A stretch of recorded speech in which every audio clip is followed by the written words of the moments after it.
ओम सर्वधर्मस्थापकस्तं सर्वधर्मस्वरूपकः आचार्याणां महाचार्य रामकृष्णाय ते नमः। আমাদের হচ্ছিল বৈষ্ণব চরণ ও গৌরীর কথা।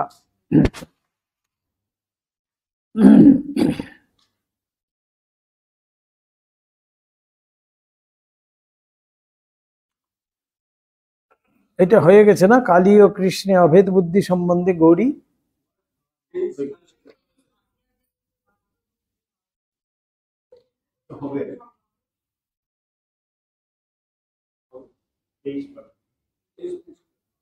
না, কালী ও কৃষ্ণে অভেদ বুদ্ধি সম্বন্ধে গৌরী ভালোবাসার পাত্র হয়ে ভগবানের মূর্তি বলিয়া ভাবা সম্বন্ধে বৈষ্ণব চরণ।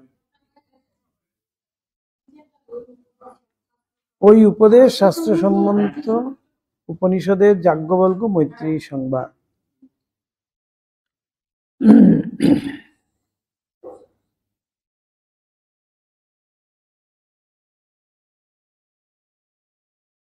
ভাবিয়া দেখিলে বাস্তবিক উহা যে অশাস্ত্রীয় নবীন মত নহে তাহাও বেশ বুঝিতে পারা যায়। উপনিষদকার ঋষি যাজ্ঞবল্ক্য মৈত্রেয়ী সংবাদে শিক্ষা দিতেছেন, পতির ভিতর আত্মস্বরূপ শ্রী ভগবান রহিয়াছেন বলিয়াই স্ত্রীর পতিকে প্রিয় বোধ হয়। এই বিভিন্ন মতের কথা নিয়ে হচ্ছিল, ঠাকুর সেই ভেদ বুদ্ধি রাখতে না বলছেন, একজনের প্রতি আমার সেই নিষ্ঠা থাকবে, কিন্তু কারোর প্রতি আর কোনো বিদ্বেষ থাকবে না। এইটার কথা বলতে গিয়ে তখন এখানে আসছে, এখন আসছে এই পাতিব্রতা ধর্মের কথা। আমাদের যে চিরাচরিত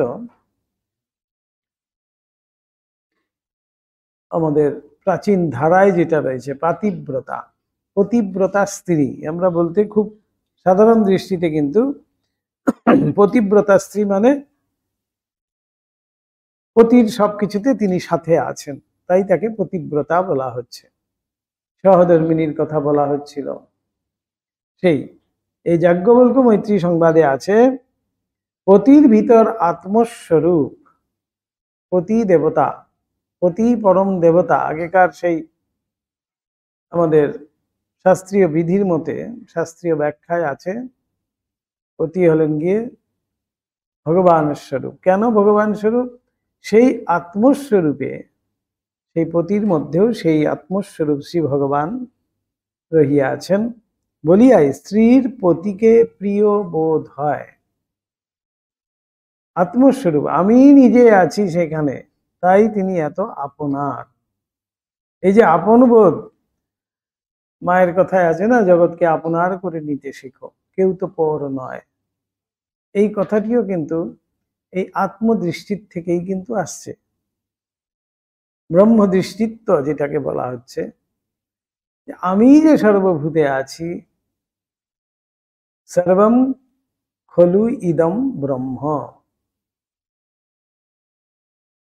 সবের মধ্যে সেই ব্রহ্মই একমাত্র বর্তমান, তাই সবাই আমার খুব প্রিয়। কেন প্রিয়? আমি যে সেখানে বর্তমান, আমার মধ্যে যে যিনি বর্তমান তিনি অপরের মধ্যেও বর্তমান, তাই অপর বলে আমার মধ্যে কেউ কিন্তু নয়, সবই আমার। এই যে বোধটি, এটি কতখানি উদারতার পরিচয় এই আমাদের বেদান্তের শিক্ষায়। এই উদারতা কিন্তু আমাদের এই জ্ঞান লাভ ছাড়া কিন্তু এই উদারতা আসবে না। অর্থাৎ জ্ঞান বলতে এই বিচারের দ্বারাই কিন্তু সেই জ্ঞান আসতে পারে।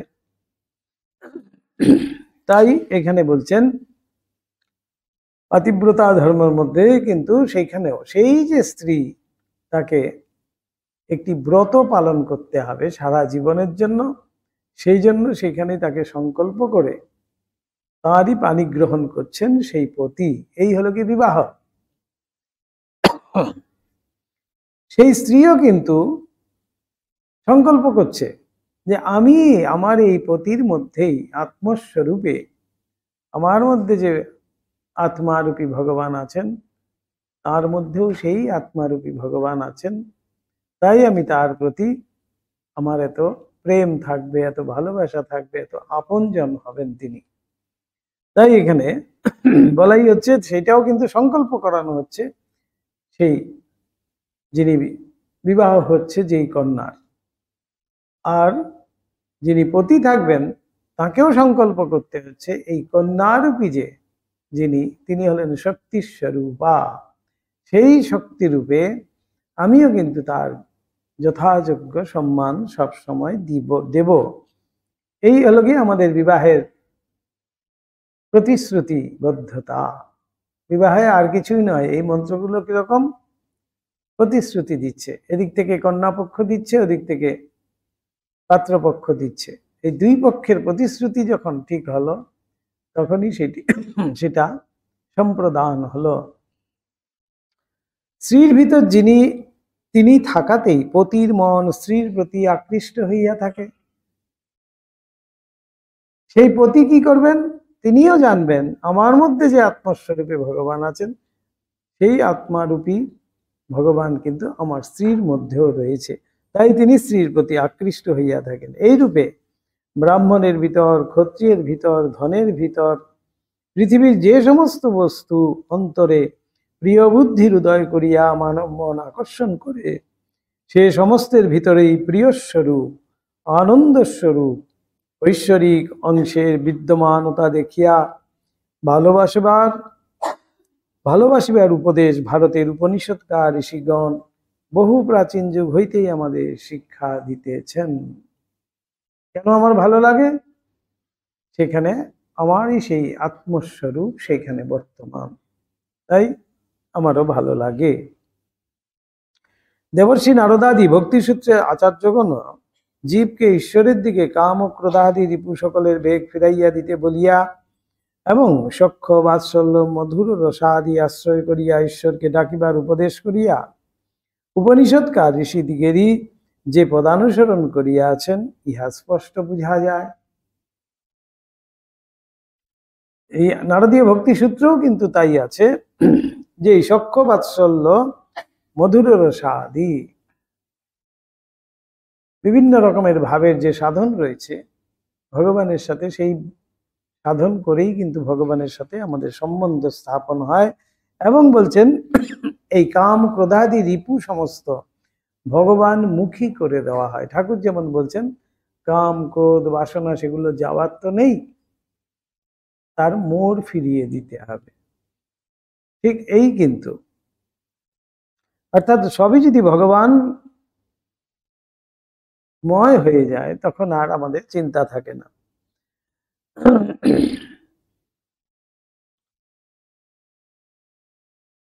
অতএব ঠাকুরের ওই বিষয়ক মত যে শাস্ত্রানুগত, তাহা বেশ বোঝা যাইতেছে। ঠাকুর শাস্ত্র ছাড়া তো একটি কথাও বলছেন না। ঈশ্বরাবতার মহাপুরুষেরা পূর্ব শাস্ত্র সকলের মর্যাদা সম্যক রক্ষা করিয়া তাঁদের প্রবর্তিত বিধানের অবিরোধী কোনো নতুন পথের সংবাদই যে ধর্মজগতে আনিয়া দেন, এ কথা আর বলিয়া বুঝাইতে হইবে না। যে কোনো অবতার পুরুষের জীবন আলোচনা করিলেই উহা বুঝিতে পারা যায়। বর্তমান যুগাবতার শ্রীরামকৃষ্ণের জীবনেও যে ওই বিষয়ের অক্ষুণ্ণ পরিচয় আমরা সর্বদা সকল বিষয়ে পাইয়াছি, এই কথাই আমরা পাঠককে লীলা প্রসঙ্গে বুঝাইতে প্রয়াসী। ঠাকুরের জীবন আলোচনা করতে গিয়েও আমরা কিন্তু সেই যাজ্ঞবল্ক্য মৈত্রী সংবাদ, নারদীয় ভক্তিসূত্র এবং উপনিষাদিতা, যেমন তার যে শিক্ষা, সেই সমস্ত শিক্ষাই যেন ঠাকুর সরল করে নিজের ভাষায় তিনি আমাদেরকে বোঝানোর জন্য সেইভাবেই কিন্তু সব বলে গেছেন। সবই কিন্তু শাস্ত্রসম্মত। তিনি নতুন কথা যেমন কিছু বলছেন তা কিন্তু নয়, সেই কথাই নতুন ভাবে পরিবেশিত হচ্ছে। যদি না পারি তবে পাঠক যেন বুঝেন উহা আমাদের একদেশী বুদ্ধির দোষেই হইতেছে। একদেশী বুদ্ধি। লীলা প্রসঙ্গকার সেখানে অত্যন্ত দীনতা প্রকাশ করছেন যে ঠাকুর যত মত তত পথ রূপ অদৃষ্ট পূর্ব সত্য আধ্যাত্মিক জগতে প্রথম প্রকাশ করিয়া জনসাধারণকে মুগ্ধ করিয়াছেন, তাহা ত্রুটি বা দোষে নহে। পাশ্চাত্য নীতি যাহার প্রয়োগ সচতুর সুচতুর দুনিয়াদার পাশ্চাত্য কেবল অপর ব্যক্তি ও জাতির কার্যাকার্য বিচারণের সময়ে বিশেষভাবে করিয়া থাকেন। নিজের কার্যকলাপ বিচার করিতে যাইয়া প্রায়ই পাল্টাইয়া দেন।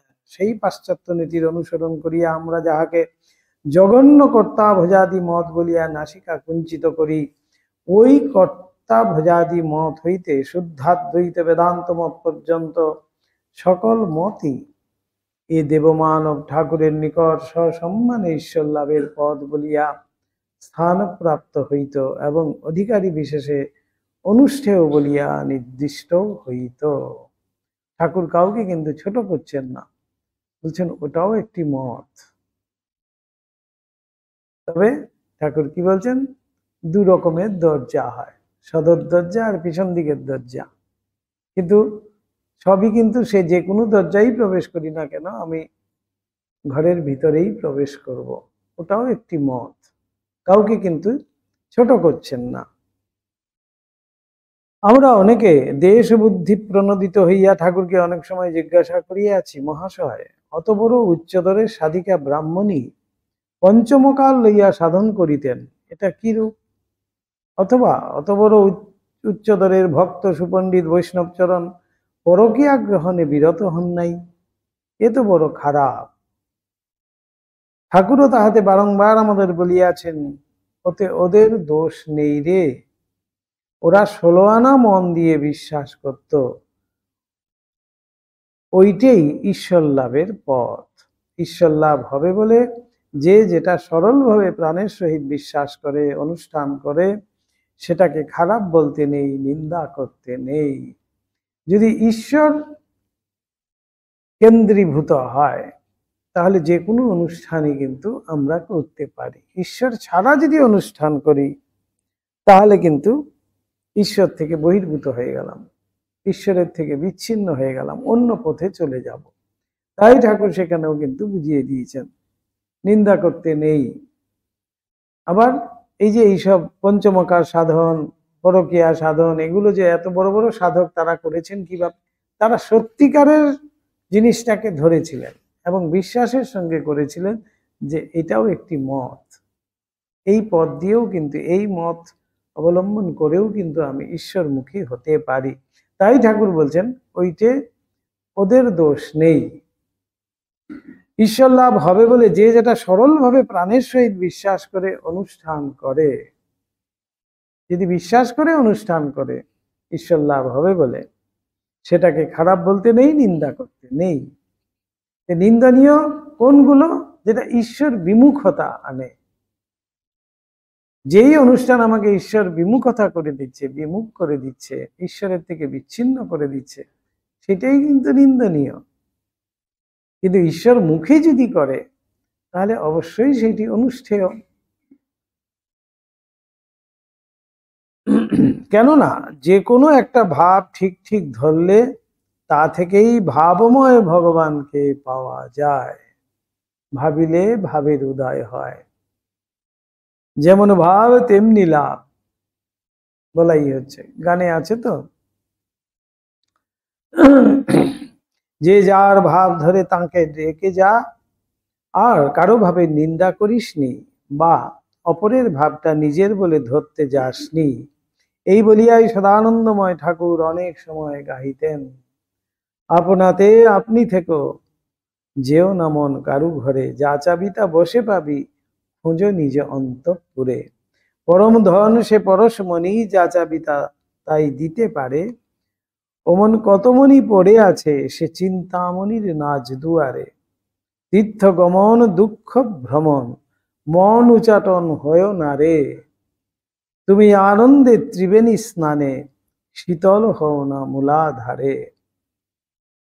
কি দেখো কমলাকান্ত মিছে বাজিয়ে সংসারে, তুমি বাজি করে চিনলে না কো, যে এই ঘটের ভিতর বিরাজ করে। ঠাকুর বারবার বলছেন বাজি সত্য নয়, বাজিকর সত্য। ভেলকি, আমাদের যে ভেলকি সব দেখাচ্ছে, সেই ভেলকি কিন্তু কখনো সত্য নয়, কিন্তু যিনি দেখাচ্ছেন বাজিকর তিনি কিন্তু সত্য। তাই সেই সত্যকে ধরতে হবে, সত্যস্বরূপ ভগবানকে। তাই এখানে বলছেন তীর্থগমন দুঃখ ভ্রমণ, মন উচাটন হয়েও না রে। আমরা তীর্থগমনে যাচ্ছি, তীর্থে বাস করতে যাচ্ছি, অথচ এই দুঃখের মধ্যে যাচ্ছি। কিন্তু গিয়ে কি করছি? ছুটাছুটি, দৌড়া দৌড়ি, এই করতে করতে আমাদের সময় চলে গেল। আসল যার জন্য তীর্থে যাওয়া সেটি কিন্তু আর হলো না। তাহলে সেই মন উচাটন ছাড়া আর কিছুই হলো না। তাই বলছেন তুমি ত্রিবেণী স্নান করো মূলাধারে। অর্থাৎ নিজের মধ্যে নিজে বসে তুমি সমস্ত তীর্থ ভ্রমণ করতে পারো, তীর্থ স্নান আদি সারতে পারো। শুধু নিজের ভিতরে নিজে প্রবেশ করো। অপূর্ব হাই ফিলোসফিক্যাল বলা হচ্ছে গানের মর্ম, অত্যন্ত তত্ত্বপূর্ণ। তুমি আনন্দে ত্রিবেণী স্নানে শীতল হও না মূলাধারে। যে মূল আমাদের সেই মূলাধার থেকে সেই কুণ্ডলিনী শক্তি জাগ্রত হবে। সেই শক্তি জাগ্রত হয়ে যখন সহস্রারে পৌঁছবে, এই যে আনন্দ, এই যে তীর্থ ভ্রমণ, এই যে স্নান, পবিত্র স্নান, এই সবই যেন তখন সম্ভব হয়ে যায় যদি এইটুকুন আমরা করতে পারি। এই অর্থাৎ সেই শক্তিকে, সুপ্তাবস্থায় যে সেই কুণ্ডলিনী শক্তি আমাদের মূলাধারে বর্তমান আছে, সেই শক্তিকে জাগরিত করতে হবে। দিন রাত প্রার্থনা করে সেই শক্তিকে জাগরণ করতে হবে। সেই শক্তি যখন ঊর্ধ্বমুখী হবে, তখনই কিন্তু ঠিক ঠিক আধ্যাত্মিকতার অনুভবাদি আমরা বুঝতে পারবো। তাই এখানে শেষে বলছেন বাজি করে চিনল না কো যে এই ঘটের ভিতর বিরাজ করে। এবার আসছে গুরুভাব ও নানা সাধু সম্প্রদায়। এটা ঠাকুরের বিশেষ আমাদের পাই। এর মধ্যে বিশেষত্ব হলো কি, তার কাছে সমস্ত মতাবলম্বী সাধুরা কিন্তু আসছে। যে শুধুমাত্র মা কালী মতাবলম্বী, শুধু মাকে মানেন এমন অবলম্বনকারী তারাই আসছেন, সেই মত আশ্রয় যারা করে আছেন তারাই শুধু আসছেন, তা কিন্তু নয়। বিভিন্ন মতাবলম্বী, বিভিন্ন মত আশ্রয়কারী তারা কিন্তু সবাই ঠাকুরের কাছে আসছেন। অহম সর্বস্ব প্রভব মত্ত সর্বম প্রবর্ততে ইতি মত্বা ভজন্তে মাং বুধা ভাব সমন্বিতাঃ তেষাম এবানুকম্পার্থম অহম অজ্ঞানজম তমঃ নাশয়াত্ম ভাবস্ত জ্ঞান দীপেন ভাস্বতা। আমি সেই শ্রীকৃষ্ণ স্বয়ং বলছেন। ঠাকুর এক সময় আমাদের বলিয়াছিলেন, কেশব সেনের আসবার পর থেকে তোদের মতো ইয়ং বেঙ্গল দলই সব এখানে আসতে শুরু করেছে। কেশব সেন আসার পরে পরেই তো সমস্ত যুবক ভক্তরা ঠাকুরের কাছে আসতে শুরু করলেন। আগে আগে এখানে কত যে সাধু সন্ত, ত্যাগী, সন্ন্যাসী, বৈরাগী, বাবাজি সব আসতো যেত, তা তোরা কি জানবি। রেল হবার পর থেকে তারা সব আর এদিকে আসে না। নইলে রেল হবার আগে যত সাধুরা সব গঙ্গার ধার দিয়ে হাঁটা পাত ধরে সাগরে চান করতে ও জগন্নাথ দেখতে আসতো। রাসমণির বাগানে ডেরা ডান্ডা ফেলে অন্তত 2-4 দিন থাকা, বিশ্রাম করা তারা সকলে করতেই করত। কেউ কেউ আবার কিছু কাল থেকেই যেত। কেন জানিস? সাধুরা দিশা জঙ্গল ও অন্য পানির সুবিধা না দেখে কোথাও আড্ডা করে না। দিশা জঙ্গল আর আড্ডা পানি। দিশা জঙ্গল মানে শৌচে যাওয়ার জায়গা। একটু জঙ্গল টঙ্গল যেখানে আছে, তখন তো আর শৌচাগার নেই, সাধুরা সেই জঙ্গলেই যেত। তাই দিশা জঙ্গল, যেখানে জঙ্গল আছে সেখানে সাধুরা, আর যেখানে জল আছে গঙ্গা, আর খাওয়ার অসুবিধে নেই, অন্ন পানি সবই আছে, তাই সেখানে আড্ডা করত।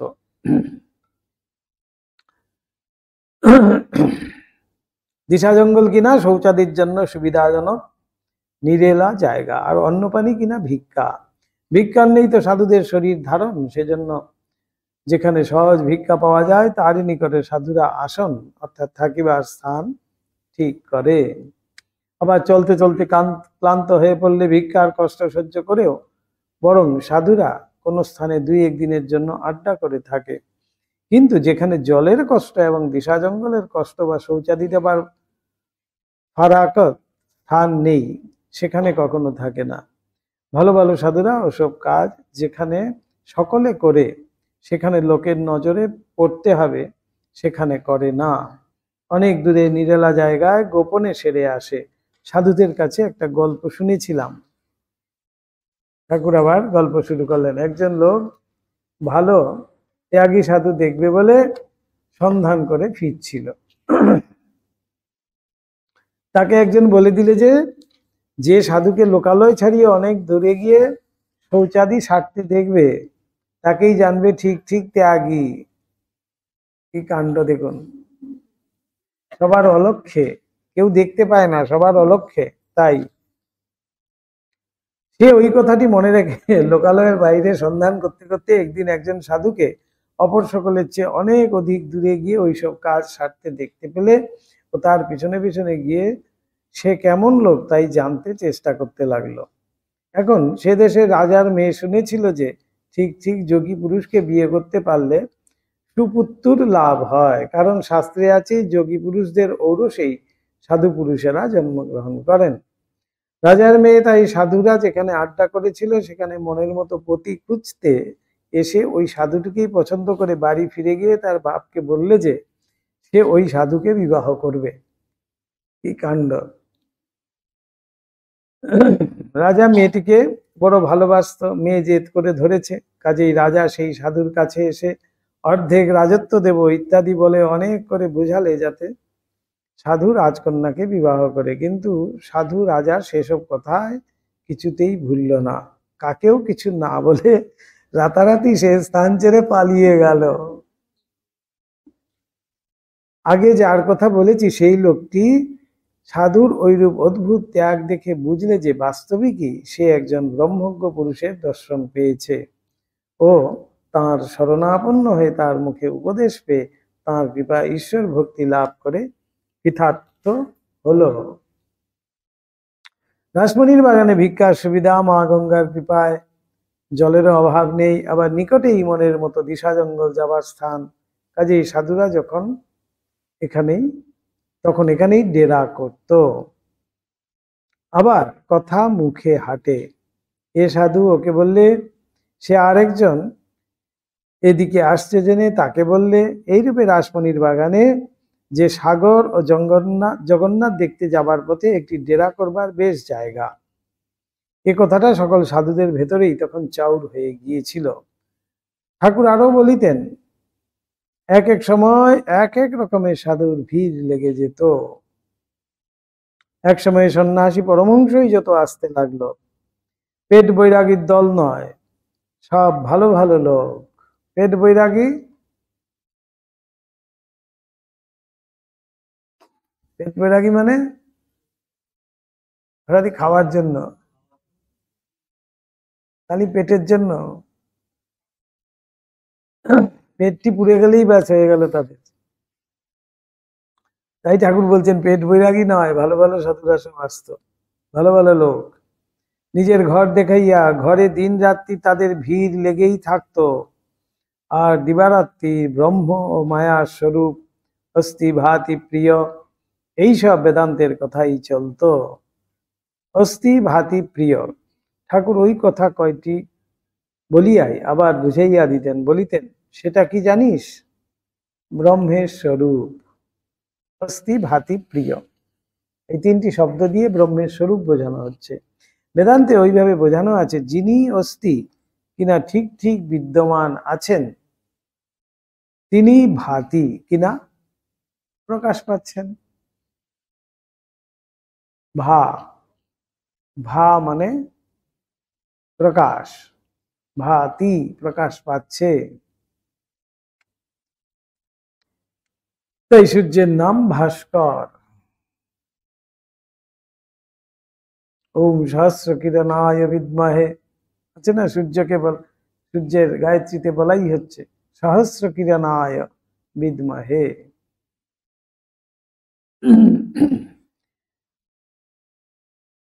এখন প্রকাশটা হচ্ছে জ্ঞানের স্বভাব।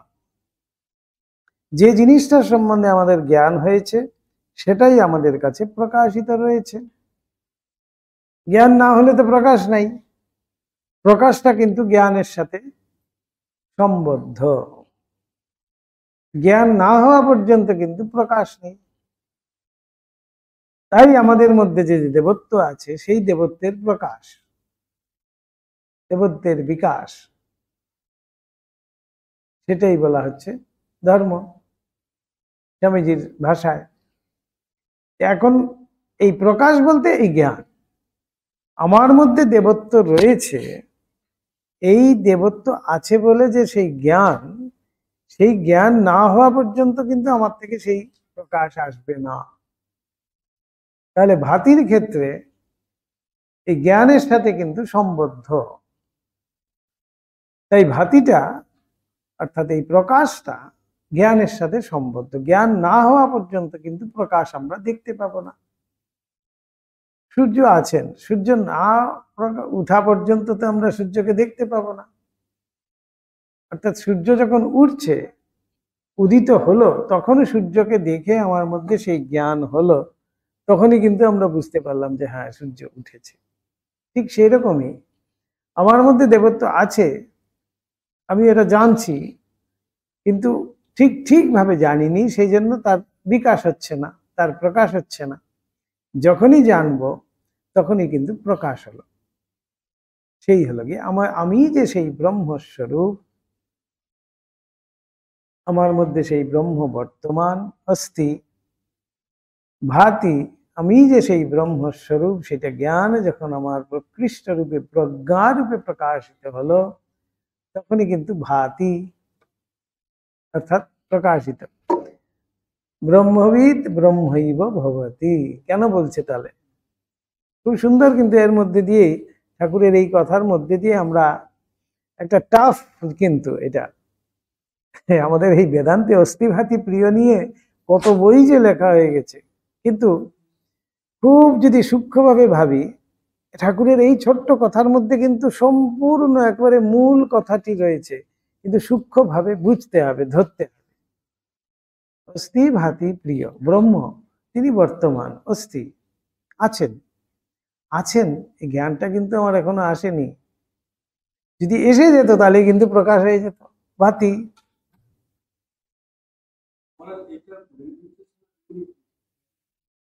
হ্যাঁ, এটাই তো বলছি।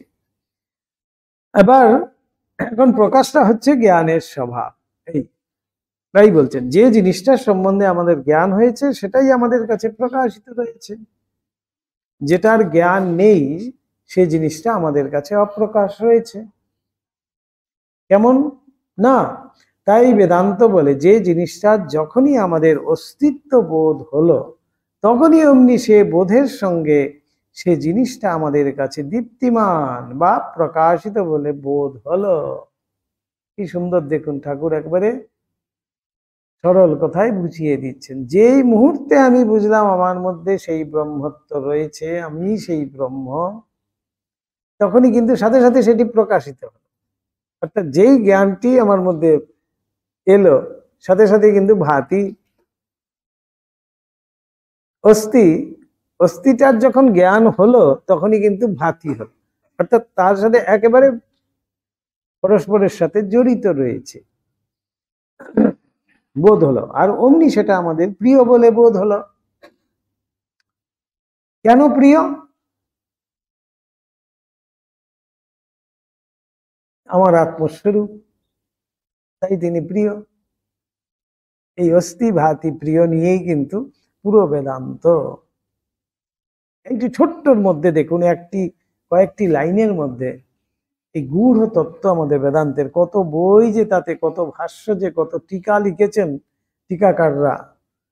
যদি আমরা সূক্ষ্মভাবে একটু ধরার চেষ্টা করি, তাহলে কিন্তু এই জায়গাটা আমাদের ক্লিয়ার হয়ে যায়। অস্থি ভাতি প্রিয়। অস্থি, তিনি আছেন, অহম ব্রহ্মাস্মি, আমি বলছি, মুখে বলছি। একটু বিশদে যদি আমরা করি, অহম ব্রহ্মাস্মি, এটা মুখে আমি বই থেকে পড়লাম, যে তুমি নিজে নিজে বলো অহম ব্রহ্মাস্মি, আমি ব্রহ্ম হই। এইটি ভাবতে ভাবতে ভাবতে ভাবতে ঠিক আমার মধ্যে কিন্তু আমি মনে হবে যে আমি সেই ব্রহ্ম। যেই মনে হলো, যেইটি সেই যখনই আমার কাছে কিন্তু সেইটি প্রকাশিত হলো, যেই প্রকাশিত হলো তখনই কিন্তু সেটি আমার কাছে প্রিয় হয়ে গেল। এই হলো কি অস্থি ভাতি প্রিয়। প্রিয় এই জন্য বলছে যে সমস্ত বস্তুতে আমি যখন সেই আত্মস্বরূপ ভগবানকে দেখতে পাবো, সর্বত্রই তিনিই আছেন, তাহলে সবই তো আমার প্রিয়। তাহলে আর দোষ দেখবে কার? এই মায়ের কথা দেখুন, মা এই ছোট্ট কথার মধ্যে কি গূঢ় তত্ত্ব বলছেন। এই অস্থি ভাতি প্রিয়ই মা কিন্তু বলছেন দেশীয় ভাষায়, মায়ের ভাষায়, আমাদের বোধগম্য যাতে হয়, আমরা যাতে ওইটির দ্বারাই সাধন করতে পারি। কি না, অপরের দোষ দেখব না, জগৎ পর নয়, জগৎকে আপনার করে নেব। কেন আপন করব? প্রিয় বলেই আপন করব। এই প্রিয় বোধটা আসবে কিভাবে? এই অস্থি আর ভাতি না হলে তো প্রিয় হচ্ছে না। আবার ভাতি না, ভাতি কখন হবে? যদি অস্থিবোধ না আসে তাহলে ভাতিও হচ্ছে না। একে পরস্পর সম্বদ্ধ এই তিনটে, অস্থি ভাতি প্রিয়। এই যখন আমি ভাবলাম অহম ব্রহ্ম অস্মি, চিন্তা করছি, তখনও পর্যন্ত কিন্তু আমি পর্যন্ত বলতে পারছি অহম অবধি। ব্রহ্ম কি সেটা তো জানি না, সেই জন্য তখন পর্যন্ত আমার মধ্যে কিন্তু সেটি প্রকাশ হচ্ছে না, অর্থাৎ জ্ঞানটি আসেনি বলেই কিন্তু প্রকাশ হচ্ছে না। যেই মুহূর্তে আমি ভাবলাম যে আমি তো এই শরীরটি নই, এই যে নেতি নেতি ঠাকুর বলছেন আমি তো এই শরীরটি নই, আমি তাহলে কে? আমি কাকে অহম বলছি? এই করতে করতে আমরা আরো ভিতরে প্রবেশ করলাম। আমি শরীর নই, মন নই, কিছু নই, আমি তাহলে কে? আমি তাহলে সেই আত্মা। যেই বুঝলাম যে আমি সেই আত্মা, সেই মুহূর্তেই কিন্তু সেটি প্রকাশিত হলো। এই জ্ঞান যখনই আমার মধ্যে প্রবেশ করলো তখনই কিন্তু সেটি আমার মধ্যে খুলে উঠলো, একেবারে খুলে গেল, দরজা যেন খুলে গেল, পরিষ্কার লাইট জ্বলে উঠলো। আর তখনই অস্মি, অস্মি মানেই আমি হই, আমি সেই হই, আমি সেই ব্রহ্ম হই। এই বোধ যখনই হলো তাহলে আমার কাছে তার পর বলে কিছুই রইল না, সবই যে আমি। এই বোধ যখনই হবে তখন কিন্তু সত্যি সাংঘাতিক। স্বামীজি বলছেন না, খেতে পাচ্ছেন না, যিনি পরিবেশন করছেন তিনিও ব্রহ্ম, যা পরিবেশিত হয়েছে সেটিও ব্রহ্ম, যিনি খেতে যাবেন তিনিও ব্রহ্ম, তাহলে খাবেন কোত্থেকে? সবকিছু জীবন্ত দেখছেন, খেতে পাচ্ছেন না, তাহলে কিন্তু লীলা চলে না।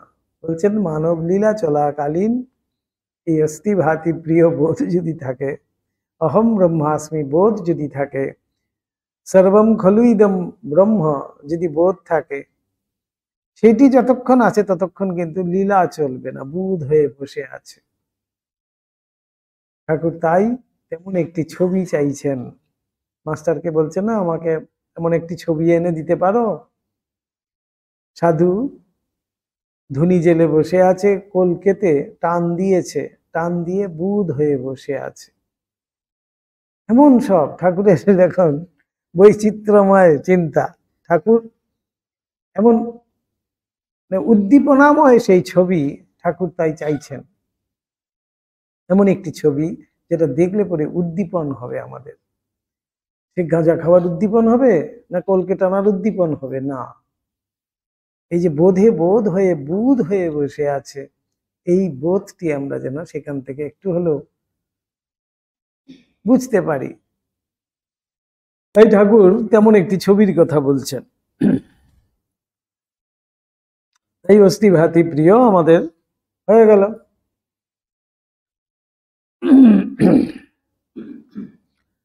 প্রিয় কখন হলো? যখনই আমি বুঝলাম যে আমি সেই আত্মস্বরূপ। মন অর্থাৎ তার ভিতরের আনন্দ স্বরূপ আমাদের মনে প্রিয় বুদ্ধির উদয় করে সেটাকে ভালোবাসতে আমাদের আকর্ষণ করলে, এই রূপে যেখানেই আমাদের অস্তিত্ব জ্ঞান হচ্ছে সেখানেই আবার সঙ্গে সঙ্গে জ্ঞান স্বরূপ ও আনন্দ স্বরূপের জ্ঞান হচ্ছে। সেজন্য যেটা অস্তি সেটাই ভাতি ও প্রিয়, যেটা ভাতি সেটাই অস্তি ও প্রিয়, এবং যেটা প্রিয় সেটাই অস্তি ও ভাতি বলে বোধ হচ্ছে। এরকম ঘুরিয়ে ফিরিয়ে দেখুন, যেটাই অস্তি সেটাই ভাতি সেটাই প্রিয়, আবার যেটা প্রিয় সেটাই ভাতি সেটাই অস্তি, আবার যেটা ভাতি সেটাই প্রিয় সেটাই অস্তি। তিনি আছেন, তিনি প্রকাশিত, তাই তিনি প্রিয়। এই পাতিব্রতা ধর্মের যে এত মানে আছে, এই দেখুন এই শাস্ত্র আমাদের কি সুন্দর করে এখানটায় বোঝাচ্ছেন। আনন্দের স্বরূপ জ্ঞান হচ্ছে, সেজন্য যেটা অস্থির সেটাই ভাতি ইত্যাদি বলছেন। কারণ যে ব্রহ্মবস্তু হতে এই জগৎ ও জগতের প্রত্যেক বস্তু ও ব্যক্তির উদয় হয়েছে তাঁর স্বরূপই হচ্ছে অস্থি ভাতি প্রিয়। ব্রহ্মের স্বরূপের কথাই প্রথমেই তাই বলা হচ্ছে।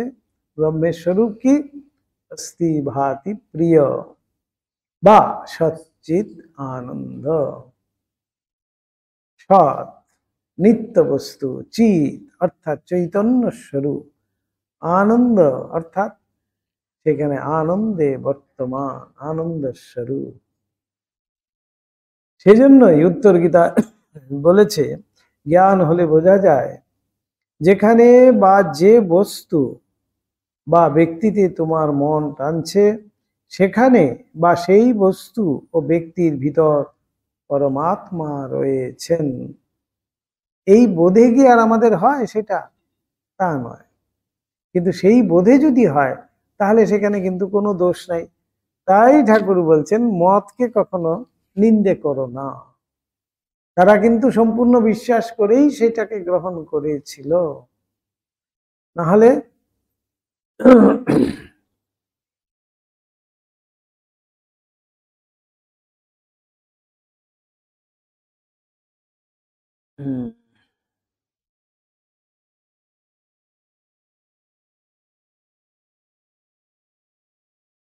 কোথায় বললাম? না, এখানে আগে বললাম না, এই যে পঞ্চমকার সাধন করছে, কর্তাভোজাদি সাধন করছেন, হ্যাঁ সেটা কেন করছেন এই এখান থেকেই কিন্তু বোঝা যায়। যদি বিশ্বাস করে সেই একটি মত সে ঈশ্বর অভিমুখে তাকে নিয়ে যায়, ঈশ্বরকে পাবে বলেই যদি সে ধরে রাখে, তাহলে সেটা নিন্দনীয় নয়। তাই ঠাকুর সেখানেই বলে রেখেছেন। তাই উত্তর গীতায় এখানে বলা হচ্ছে জ্ঞান হলে বোঝা যায় যেখানে বা যে বস্তু বা ব্যক্তিতে তোমার মন টানছে সেখানে বা সেই বস্তু ও ব্যক্তির ভিতর পরমাত্মা রয়েছেন। যত্র যত্র মনো ইয়াতি তত্র তত্র পরম পদম। যেখানে যেখানেই আমার মন লাগছে সেখানে সেখানেই হলো পরম পদ, অর্থাৎ সেই ভগবান। রূপ রসেও তাঁর অংশ রয়েছে বলে লোকের মন সেদিকে ছোটে, একথা বেদেও আছে। ওইসব কথা নিয়ে তোদের ভিতর ধূম তর্ক বিচার লেগে যেত। তাদের ভিতর তারা সব অস্থিভাতি প্রিয় তো হচ্ছেই দিন রাত। ঠাকুর বলছেন যে এইসব তর্ক সব হতো তাদের মধ্যে। আমার আবার তখন খুব পেটের অসুখ, আমাশ হয়, হাতের জল শুকোতো না। কি কাণ্ড! এতবার যেতে হচ্ছে, হাতের জল আর শুকোচ্ছে না। কত খারাপ ঠাকুর সেটা বোঝানোর জন্য বলছে হাতের জল শুকোতো না। কি কাণ্ড দেখুন। ঘরের কোণে ঋতু সরা পেতে রাখতো, সেই পেটের অসুখে ভুগছি আর তাদের ওইসব জ্ঞান বিচার শুনছি। পেটের অসুখে ভুগছি আর জ্ঞান বিচার শুনছি। আর যে কথাটা তারা কোনো মীমাংসা করে উঠতে পারছে না, নিজের শরীর দেখাইয়া ভিতর থেকে তার এমন এমন এক একটা সহজ কথায় মীমাংসা মা তুলে দেখিয়ে দিচ্ছে, সেইটা তাদের বলছি, আর তাদের সব ঝগড়া বিবাদ মিটে যাচ্ছে। ঠাকুর এই যে পার্টিকুলার জায়গাগুলো বলছেন, এর কিন্তু মানে রয়েছে। যে যার এমনই শরীরের এমন অবস্থা, সেই শরীরে কিন্তু মন নেই। ঠাকুর এমন বলছেন, এমনই পেটের অসুবিধে অনবরত যাচ্ছেন, হাতের জল শুকোচ্ছে না, এমন যে শরীরের অবস্থা, তিনি পর্যন্ত অস্থিভাতি প্রিয় বিচারের মধ্যে মত্ত রয়েছেন, এটাই বোঝাচ্ছেন। কিন্তু তাহলে এই কথাটির মানে হলো কি তাই, তাহলে এইসব কথা বলবেন কেন এখানে? এমন যে অসুস্থতা, তবু তার শরীরে কোনো মন নাই, মন কিন্তু সেই অস্থিভাতি প্রিয়তে, বেদান্ত বিচারের মধ্যেই মন আছে। এবং মা মাঝে মধ্যেই যে যার কোনো সমস্যার সমাধান হচ্ছে না, মা বলে দিচ্ছেন, তাদেরকে গিয়ে আবার ঠাকুর বলছেন, মুহূর্তের মধ্যে সেই তর্ক বিচার সব মিটে যাচ্ছে। এমন সব লীলা চলছে সেখানে।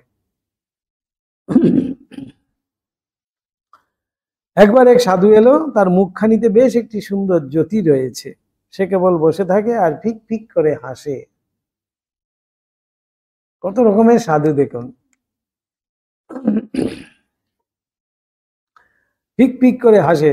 সকাল সন্ধ্যা একবার করে ঘরের বাইরে এসে সে গাছপালা, আকাশ, গঙ্গা সব তাকিয়ে দেখতো, আনন্দে বিভোর হয়ে দুহাত তুলে নাচতো, কখনো বা হেসে গড়াগড়ি দিত আর বলতো, বাহ বাহ ক্যা মায়া, कैसा প্রপঞ্চ বানায়া। অর্থাৎ ঈশ্বর কি সুন্দর মায়া বিস্তার করেছেন, তার ওই ছিল উপাসনা, তার আনন্দ লাভ হয়েছিল। এই যে মায়ার দ্বারা এই প্রপঞ্চ সৃষ্টি হয়েছে, এই সমস্ত সৃষ্টি সবই যে অনিত্য, এই সাধু যেন সেটা বুঝতে পেরেছিল, তাই এসব দেখতো আর হাসতো আর নাচতো, বাহ বাহ ক্যা প্রপঞ্চ বানায়া। এই ছিল সাধন। এই সাধন করতে করতে সে আনন্দ লাভ করেছিল, সেই আনন্দে সে বিভোর হয়ে থাকতো সারাক্ষণ। সে সব কিছু অনিত্যতায় ভরা দেখতে পাচ্ছে, মায়ার প্রপঞ্চময় এই জগৎ, শুধু সাজানো সব জিনিস অনিত্যতায় ভরা। তাই জন্য তার মধ্যে সে একেবারে সম্পূর্ণ বাতি, একেবারে প্রকাশিত সেই জ্ঞান সারাক্ষণ দেখছে।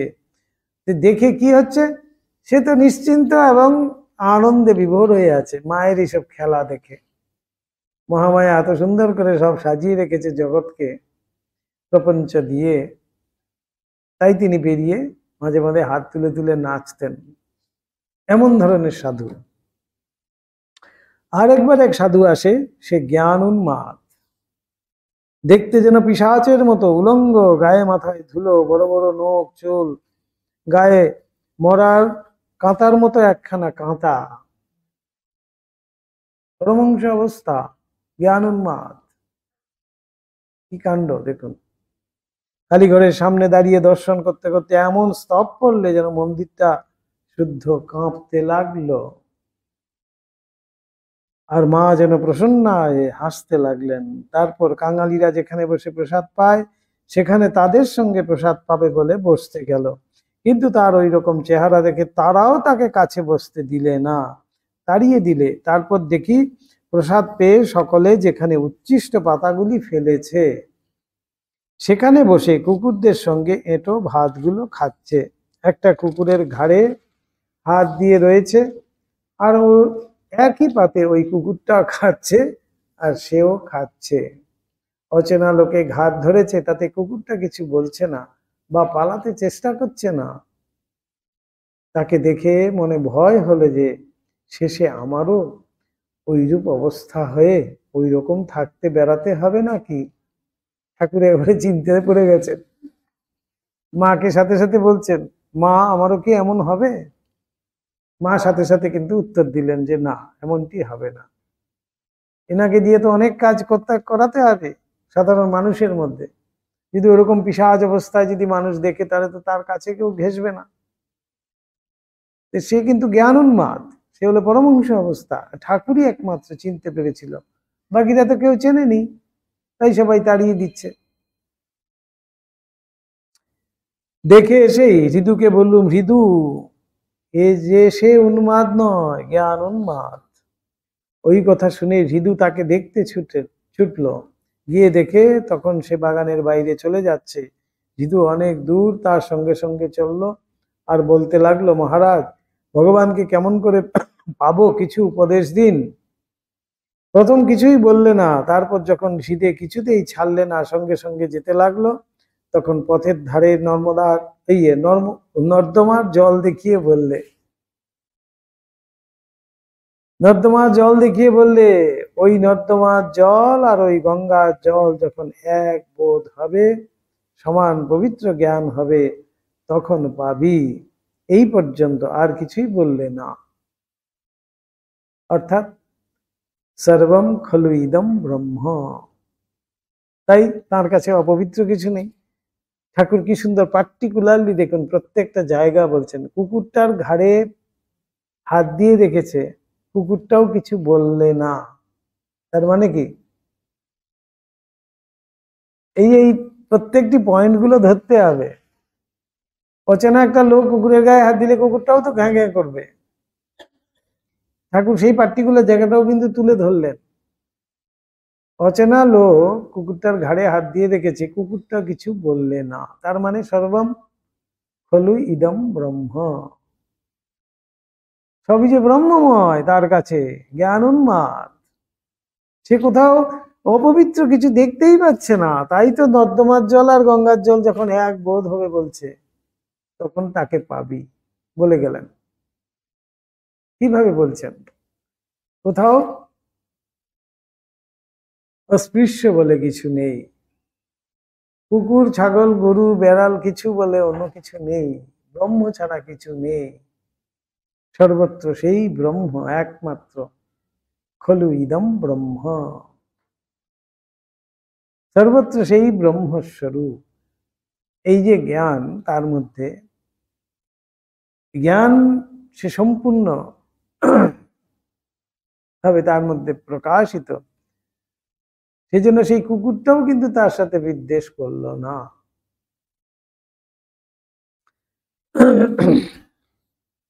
এগুলো খুব ভালো করে ধরতে হবে। এই জন্য আমি লাইন বাই লাইন পড়িয়ে যাচ্ছি। দেখুন, এগুলো ঘটনা শুধুমাত্র নয়, ঠাকুর এই বিবরণ দিচ্ছেন, ঠাকুরের মুখের কথা।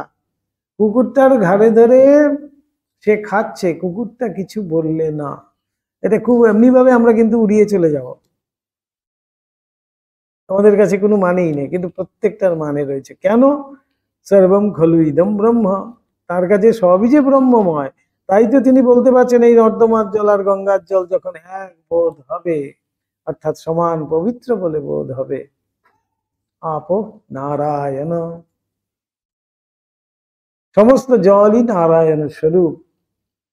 এই বোধ যখন আমার হবে, তখনই সেই জ্ঞান। বলল,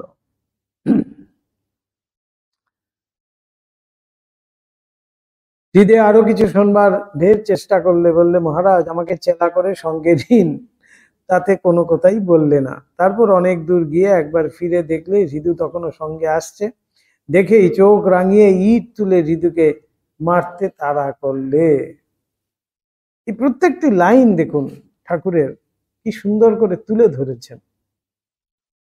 এদিকে জ্ঞানোন্মাদ অবস্থা, এদিকে হৃদুকে আবার ইট তুলে মারতে যাচ্ছে। তাহলে এটা কিভাবে হচ্ছে? হৃদুদের কি ব্রহ্মদৃষ্টি নাই? তার কি বলবেন? সেই তোতাপুরীর ক্ষেত্রে দিন রাত ব্রহ্ম বিচার করছেন, এদিকে চিমটা তুলে মারতে যাচ্ছেন। তখন ঠাকুর হাসছেন, তো হেসে গড়াগড়ি দিচ্ছেন, ঠাকুর তোমার ব্রহ্মজ্ঞানের দৌড় দেখলাম।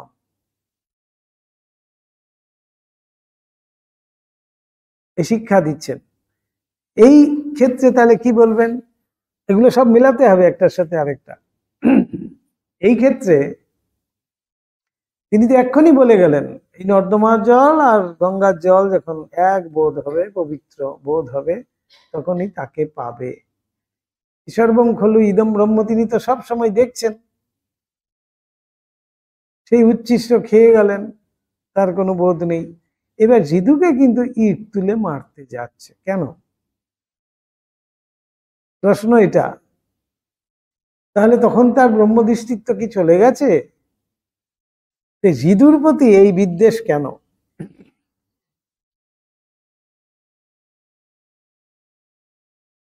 এখানেই প্রশ্ন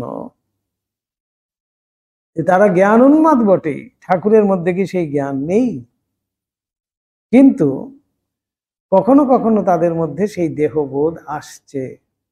যখন দেহবোধ আসছে, তিনি জানছেন যে আমি যে এই একান্তে এই পাগলের মতো আমি যে সাধন করে চলেছি, এটি আমার বিঘ্ন ঘটাবে, তাই সেখান থেকে তাকে বিরত করছে। তার দৃষ্টির কিন্তু কোনো অপমান তিনি করছেন না, ব্রহ্মদৃষ্টির তো একই আছে। বিরক্ত করবে, সেই জন্য তাকে সেখান থেকে বিচ্ছিন্ন করে দিচ্ছে, বিতাড়িত করছে। এই হলো কথা। ঠাকুরের ক্ষেত্রেও ঠিক সেই রকমই।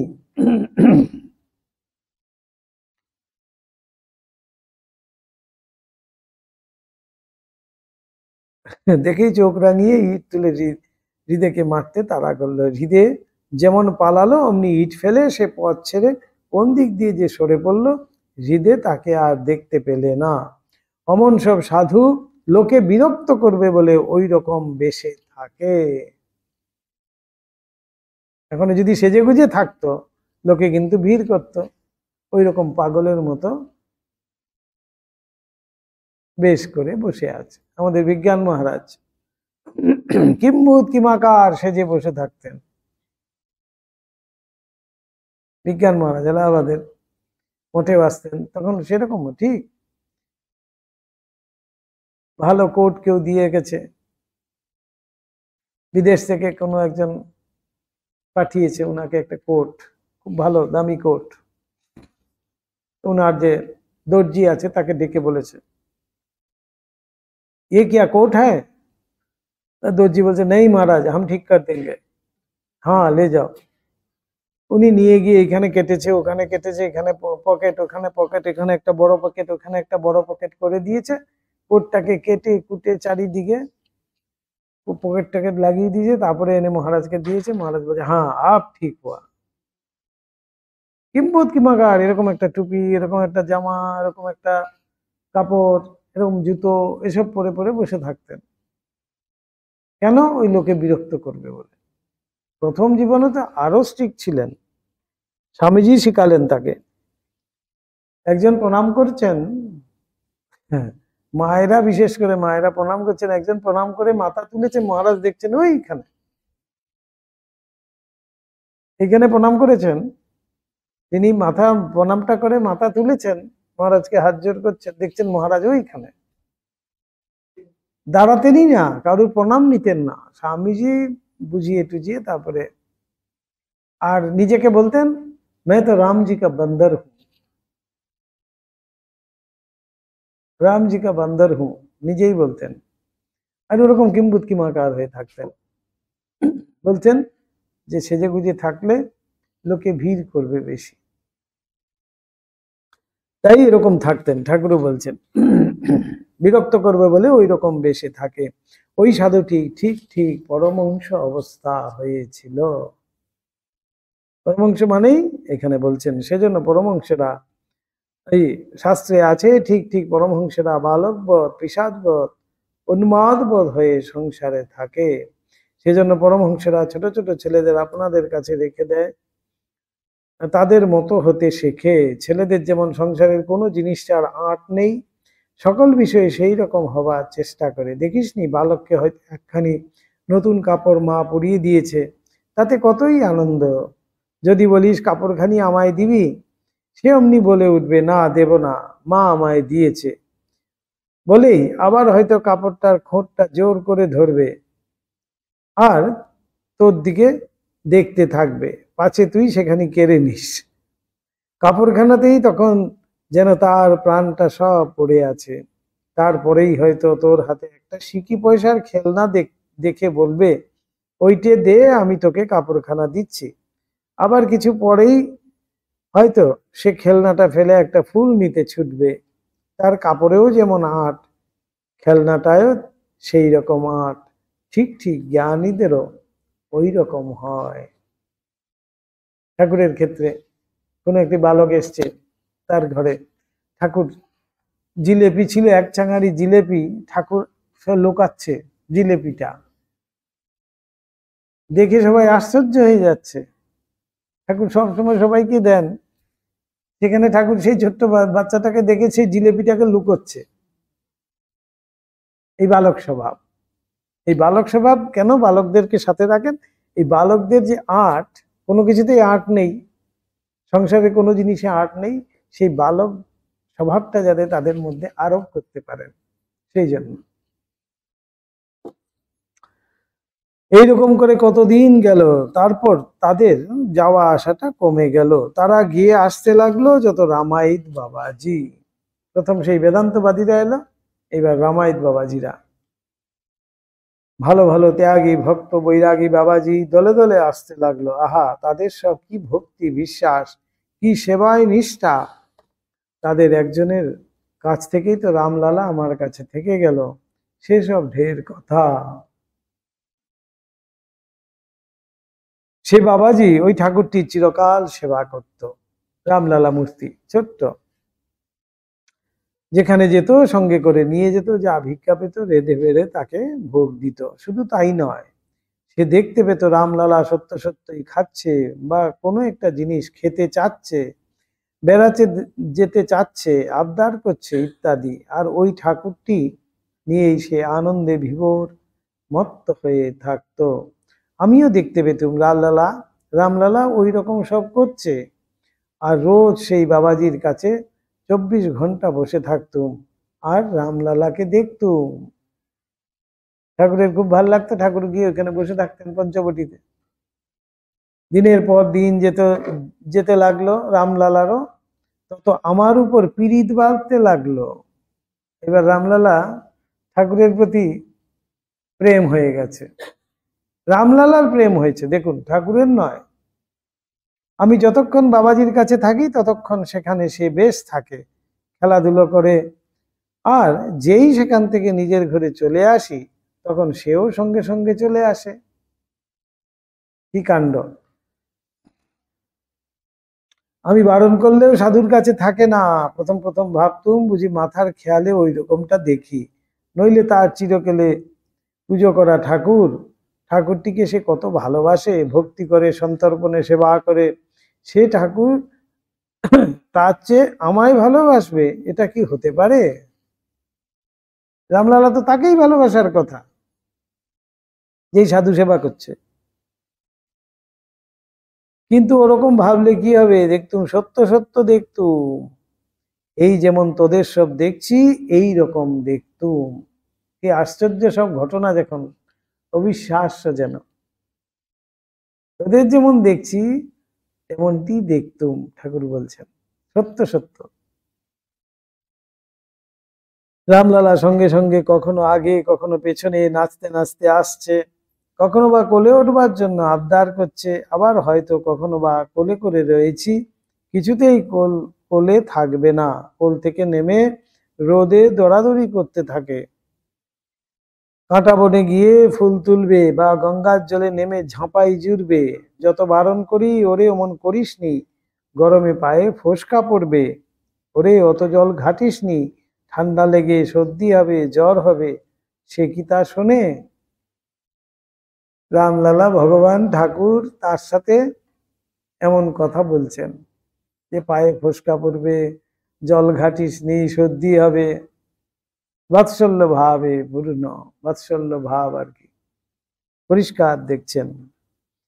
যেন কে কাকে বলছে, হয়তো সেই পদ্মপলাশের মতো সুন্দর চোখ দুটি দিয়ে আমার দিকে তাকিয়ে ফিক ফিক করে হাসতে লাগলো, আর আরো দুরন্তমনা করতে লাগলো, বা ঠোঁট দুখানি ফুলিয়ে মুখ ভঙ্গি করে ভ্যাংচাতে লাগলো। কি সব মধুর লীলা ভাবুন দেখি। তখন সত্য সত্যই রেগে বলতুম, তবে রে পাজি, রোষ, আজ তোকে মেরে হাড় গুঁড়ো করে দেব বলে রোদ থেকে বা জল থেকে জোর করে টেনে নিয়ে আসি, আর এ জিনিসটা ও জিনিসটা দিয়ে ভুলিয়ে ঘরের ভিতর খেলতে বলি।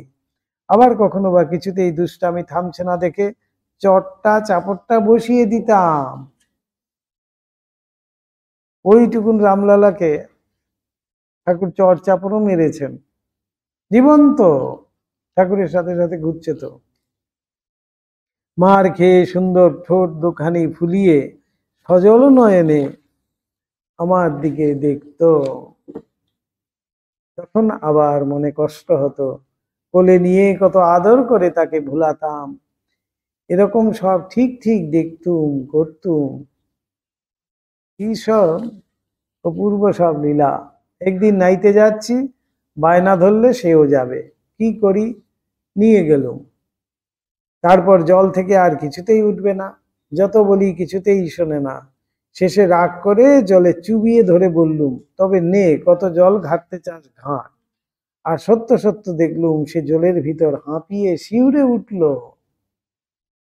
কি কাণ্ড। তখন আবার তার কষ্ট দেখে কি করলুম বলে কোলে করে জল থেকে উঠিয়ে নিয়ে আসি। আরেকদিন তার জন্য মনে যে কষ্ট হয়েছিল, কত যে কেঁদেছিলুম তা বলবার নয়। সেদিন রামলালা বায়না করছে দেখে ভোলাবার জন্য 4টি ধান শুদ্ধ খই খেতে দিয়েছিলুম। ধান শুদ্ধ খই, খইয়ের মধ্যে ধান থাকে, ধান শুদ্ধ খই দিয়েছিল। আর তো সেই কচি মুখ, ধান ধান শুদ্ধ খেয়েছে, মুখে দিয়েছে আর মুখটা কেটে গেছে। তারপর দেখি ওই খই খেতে খেতে ধানের তুষ লেগে তার নরম জিভ চিরে গিয়েছে। তখন মনে যে কষ্ট হলো, তাকে কোলে করে ডাক ছেড়ে কাঁদতে লাগলুম, আর মুখখানি ধরে বলতে লাগলুম, যে মুখে মা কৌশল্যা লাগবে বলো ক্ষীর সর ননীয় অতি সন্তর্পণে তুলে দিতেন, আমি এমন হতভাগা যে সেই মুখে এই কদর্য খাবার দিতে মনে একটুও সংকোচ হলো না। কথাগুলি বলতে বলিতে এই ঠাকুরের আবার পূর্ব শোক থুলিয়া উঠিল, এবং তিনি আমাদের সম্মুখে অধীর হইয়া এমন ব্যাকুল ক্রন্দন করিতে লাগিলেন যে রামলালার সহিত তাহার প্রেম সম্বন্ধের কথার বিন্দু বিসর্গ আমরা বুঝিতে না পারিলেও আমাদের চক্ষে জল আসিল। বলে এই যে রামলালার সঙ্গে প্রেম সম্বন্ধ, এটা বিন্দু বিসর্গও যদি আমরা বুঝতে না পারি, তবু ঠাকুরের এই ক্রন্দন থেকে আমাদেরও চক্ষে জল এলো। এমন অপূর্ব সেই লীলা সব করে গেছেন। মায়াবদ্ধ জীব আমরা রামলালার ওইসব কথা শুনিয়া অবাক। সত্যি আমরা আজও অবাক হই যে সত্যি কি হয়েছিল নাকি সব গল্প।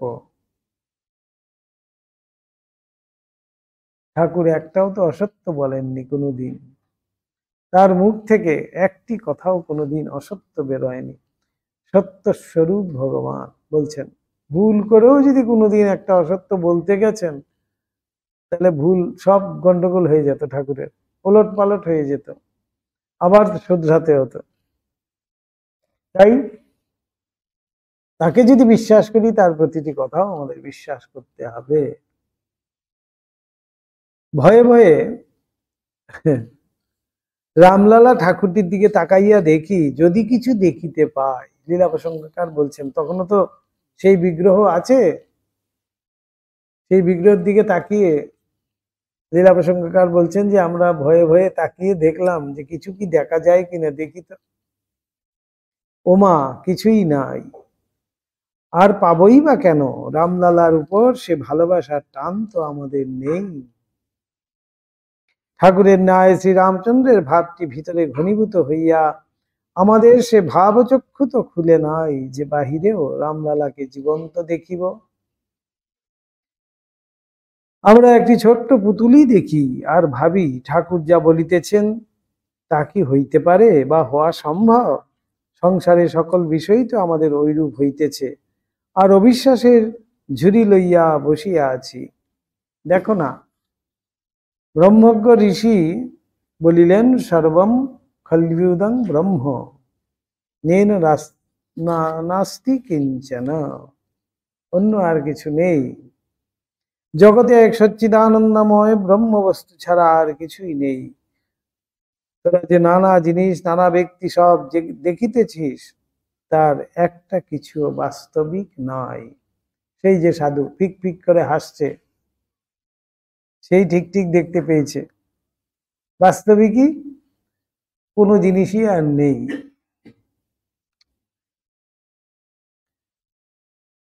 আমরা ভাবিলাম হবেও বা, সংসারের দিকে চাহিয়া দেখিলাম একমেবা দ্বিতীয়ম ব্রহ্মবস্তুর নাম গন্ধ খুঁজিয়া পাইলাম না। বহু, চারিদিকে দেখছি তো বহু সব, একম কোথায় রে বাবা,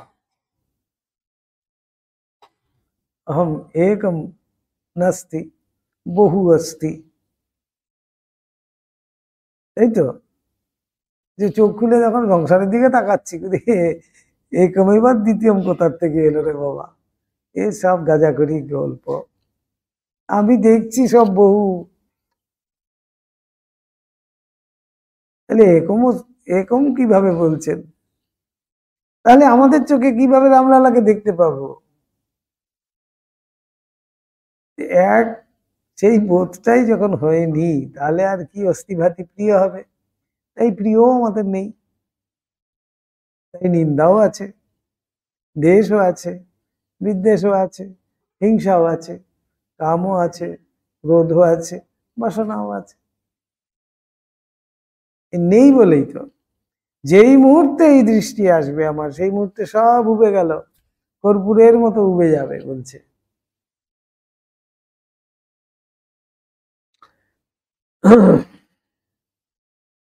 সংসারের দিকে চাহিয়া দেখিলাম একমেবা দ্বিতীয়ম ব্রহ্মবস্তুর নাম গন্ধ খুঁজিয়া পাইলাম না। দেখিতে পাইলাম কেবল কাঠ, মাটি, ঘর, দ্বার, মানুষ, গরু, নানা রঙের জিনিস। না হয় বড় জোর দেখিলাম নীল সুনীল তুষা তারকামণ্ডিত অনন্ত আকাশ, শুভ্র কিরীটী হরিত শ্যামলাঙ্গ ভূধর তাহাকে স্পর্শ করিতে স্পর্ধা করিতেছে, আর কলনাদিনী স্রোতস্বতী কুল অত স্পর্ধা ভালো নয় বলিয়া তাহাকে ভর্ৎস না করিতে করিতে নিমগ্না হইয়া তাহাকে দীনতা শিক্ষা দিতেছে। অথবা দেখিলাম বা তা হত অনন্ত জলধি বিশাল বিক্রমে সর্বগ্রাস করিতে যেন ছুটিয়া আসিতেছে, কিন্তু সহস্র চেষ্টাতেও বেলাতিক্রম করিতে পারিতেছে না। আর ভাবিলাম ঋষিরা কি কোনরূপ নেশা ভাঙ করিয়া কথাগুলি বলিয়াছেন? ঋষিরা তো কবেই বলে গেছেন সর্বম খল্লুদং ব্রহ্ম। তাহলে এগুলো কি কথা রে বাবা? নিশ্চয়ই ওই গাজায় টান দিয়ে তারপরে লিখেছিল।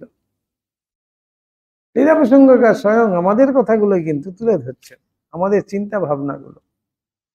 সত্যি আমরা আজও কিন্তু তাই ভাবি, ওইসব সব কি লিখে গেছে, ওইসব ঠিক নয়। ঠিক কি এই যা দেখছি, আমার ঘর, আমার বাড়ি, আমার আমি, আমার পরিবার, আমার ধন, আমার দৌলত, আমার কামনা বাসনা, এই সব আমার আমার আমার আমি, এই হলো কি ঠিক, এটাই দেখছি। এই ঠিক করতে করতে কোন দিন চোখ বন্ধ হয়ে গেল, সব শেষ, অন্ধকার,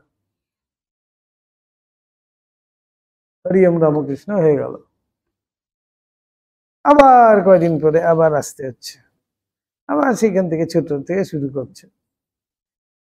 আবার বলছি আমি দূর, ওগুলো কিছুই নাই, কিছু হলো না, আবার ঘুরলাম, আবার এসে আবার সেই ছোট থেকে শুরু করলাম। কত জন্ম হয়তো পার করে দিয়েছি এইভাবে, আমরা ভাবিও না সেগুলো। কত হাজার হাজার জন্ম বোধহয় পার করেছি, সামনের বার যে মানুষ হবো তারও কোনো ঠিক নাই। এটা মশা হবো, এক চাপড় দেবে শেষ মশা।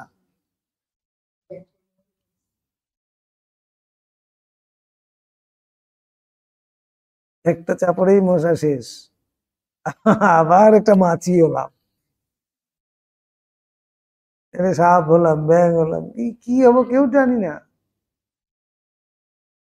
এই আমাদের গতি। এই জন্যই বলছে মনুষ্য জন্ম খুব অনেক জন্মের পুণ্য ফলে সঞ্চিত কর্ম, পুণ্য, সঞ্চিত পুণ্য যে রয়েছে সেগুলো জমাট বাঁধা যখন দেখা গেছে যে অ্যাকাউন্টটা বড় হয়েছে, আচ্ছা ঠিক আছে এবার দিয়ে দাও,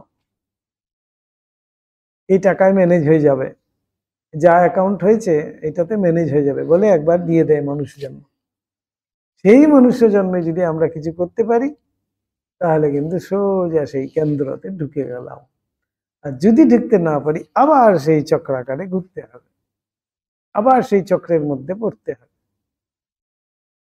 তাই বলছিলাম না, এই কেন্দ্রের চারিদিকে আমরা ঘুরছি। কেন্দ্র হলো গিয়ে ভগবান, কেন্দ্রের থেকেই সৃষ্টি আমাদের, আবার কেন্দ্রাভিমুখেই কিন্তু যেতে হবে, কেন্দ্রের সাথে না মিলিত পর্যন্ত ঘুরতে হবে। যেখানে কেন্দ্রতে মিলতে না পারা পর্যন্ত কিন্তু আমাদের মুক্তি নেই। তাই তাই আমরা কিন্তু সেগুলো বলছি। ঋষিরা কি কোনরূপ নেশা ভাঙ করিয়া কথাগুলি বলিয়াছেন? ঋষিরা যদি বলিলেন, না হে বাপু, কায় মনোবাক্যে সংযম ও পবিত্রতার অভ্যাস করিয়া একচিত্ত হও, চিত্তকে স্থির করো, তাহা হইলেই আমরা যাহা বলিয়াছি তাহা বুঝিতে দেখিতে পাইবে।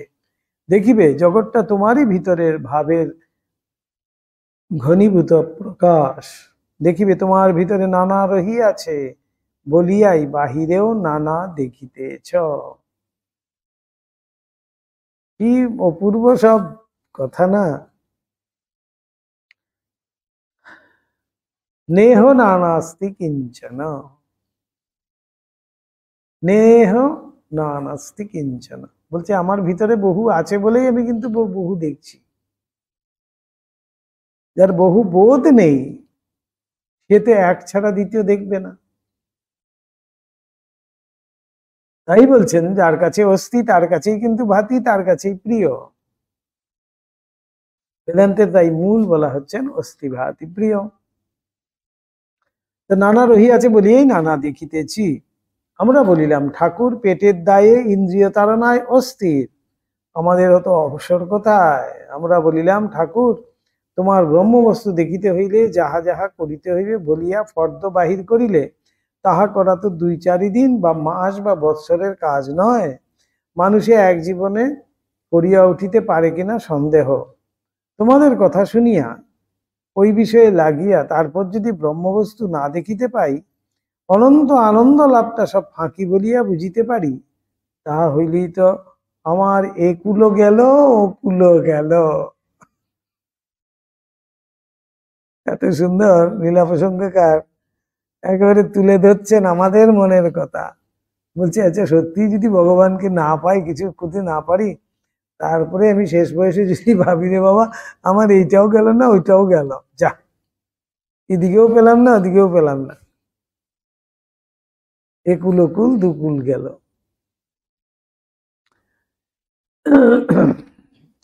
না পৃথিবীর ক্ষণস্থায়ী হোক আর যাই হোক সুখগুলো ভোগ করিতে পাইলাম, না তোমার অনন্ত সুখটাই পাইলাম, তখন কি হইবে?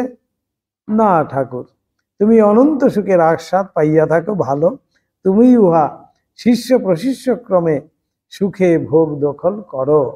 আমরা রূপসাদী হইতে হাতে হাতে যে সুখটুকু পাইতেছি আমাদের তাহাই ভোগ করিতে দাও।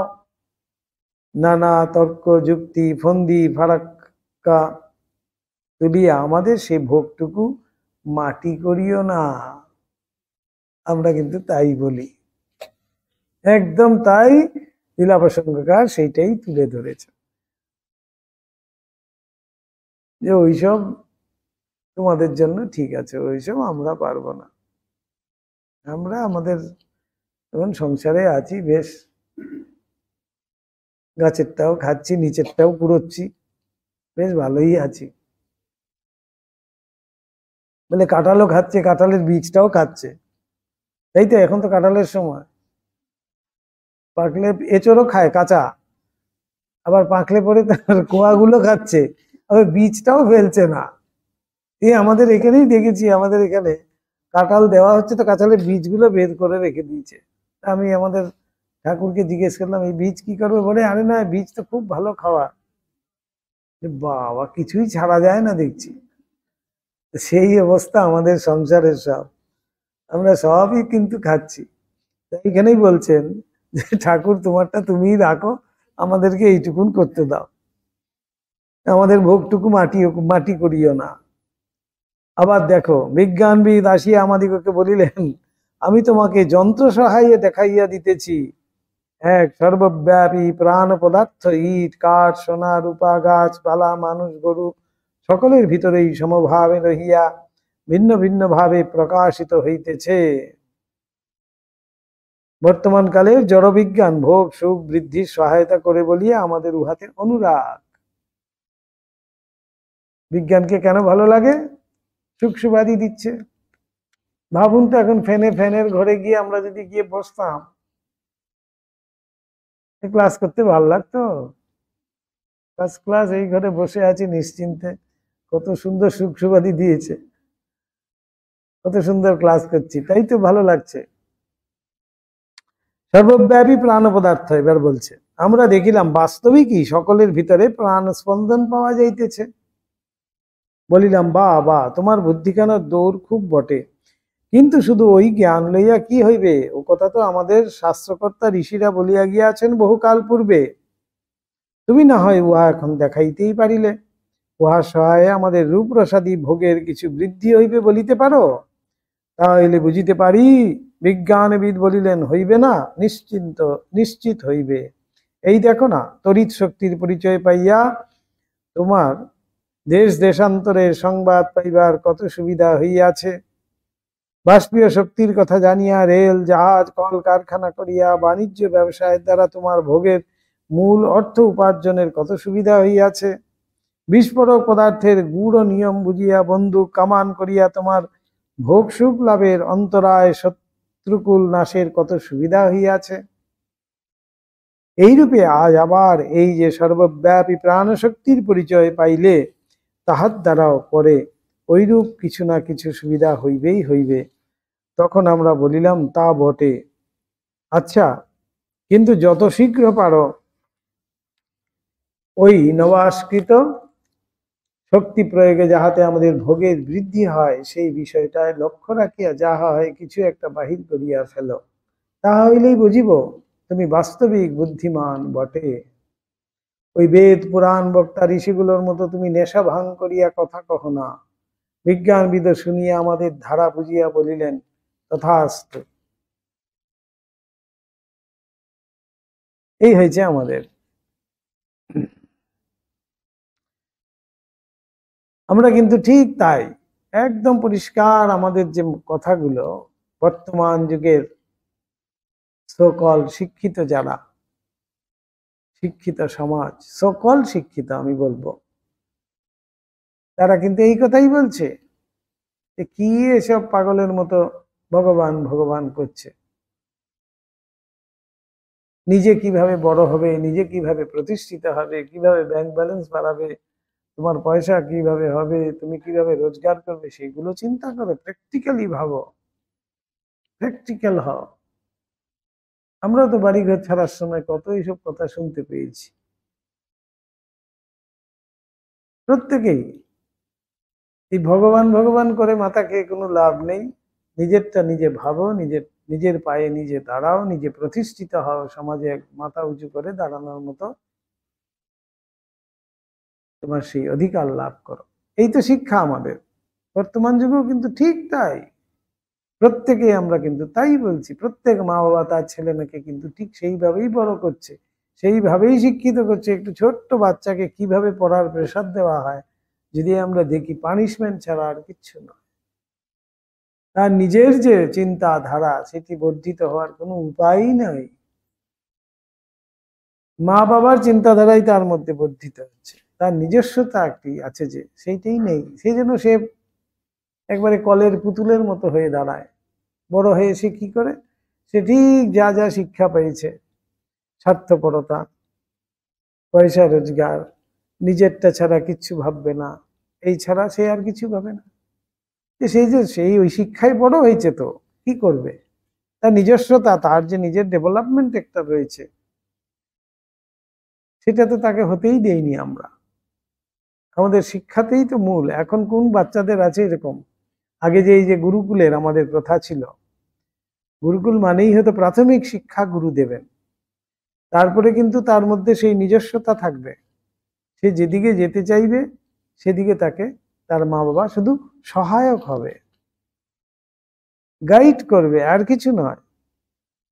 এখন আমরা মা বাবা যেমন চাইছে তেমনটি ছেলে করছে, ছেলে মেয়ে করছে। জোর করে হলেও তাকে পড়িয়ে শুনিয়ে তাকে কিন্তু ওই রাস্তায় আমাকে নিয়ে যেতে হচ্ছে। তাতে সে বিলম্বিত হোক কি হোক, ডিপ্রেসড হোক, সেটা আমার দেখার কথা নয়। তাকে বড় হতেই হবে, তাকে ডাক্তার ইঞ্জিনিয়ার হতেই হবে, প্রতিষ্ঠিত হতেই হবে। এটা বলতে পারবো না যে অপরকে আমি আমার ছেলে ডাক্তার, আমার ছেলে ইঞ্জিনিয়ার, বলতে হবে তো। তাহলে দেখুন আমরা নিজেরাই কত স্বার্থপর। তাহলে আমি কিন্তু সবসময় আমার নিজেরটা ভাবছি, কিন্তু আমি আরেকটা বাচ্চার কথা কিন্তু একবারও ভাবিনি। যদিও সে আমার নিজের বাচ্চা, তবু তার কথা কিন্তু ভাবিনি, আমি আমারটা ভেবেছি। প্রত্যেকটা জায়গায় আমাদের সেই স্বার্থ বুদ্ধি কিন্তু কাজ করছে।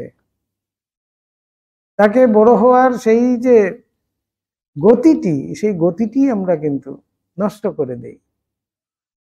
তাই এই বিজ্ঞান আমাদের কিন্তু তাই বলছে যে হ্যাঁ, যে আরো ভোগের কি ব্যবস্থা করা যায় তোমরা তাই করো। নতুন নতুন কত রকমের গ্যাজেটস এখন বেরিয়েছে, কত টেকনোলজি হাই ফাই, কত কি করেছে, এগুলোতে আমরা খুব আছি ভালো, কেননা এর দ্বারা তো সুখ লাভ হচ্ছে। কিন্তু সবই যে সেই ক্ষণিকের সুখ সেটা আমরা বুঝতে পারছি না। ধর্মজগতে জ্ঞানকাণ্ডের প্রচারক ঋষিরা ওই রূপে তথাস্তু বলিতে পারিলেন না, বলিয়াই তো যত গোল বাঁধিয়া গেল। বিজ্ঞান কিন্তু আমাদেরকে বলে দিল তথাস্তু, কিন্তু জ্ঞান বৈদিক কালের যে আমাদের ঋষিরা তারা কিন্তু তথাস্তু বলতে পারলেন না বলেই যত গোল হলো। তারা শুধু আমাদের সামনে আদর্শটুকু রেখে দিয়ে চলে গেল। আদর্শ যদি কেউ এইভাবে আদর্শ গ্রহণ করতে পারো, তাহলে তোমরাও কিন্তু এক একজন ঋষি মহাঋষি হতে পারো, সেটাই বলে গেলেন। আর তাহাদিগকে সংসারের কোলাহল হইতে দূরে ঝরে জঙ্গলে বাস করিয়া দুই চারিটা সংসার বিরাগী লোককে লইয়াই সন্তুষ্ট থাকিতে হইল। তবে ভারতে ধর্মজগতে ঐরূপ তথাস্তু বলিবার চেষ্টা যে কোনো কালে কখনো হয় নাই তাহা বোধ হয় না।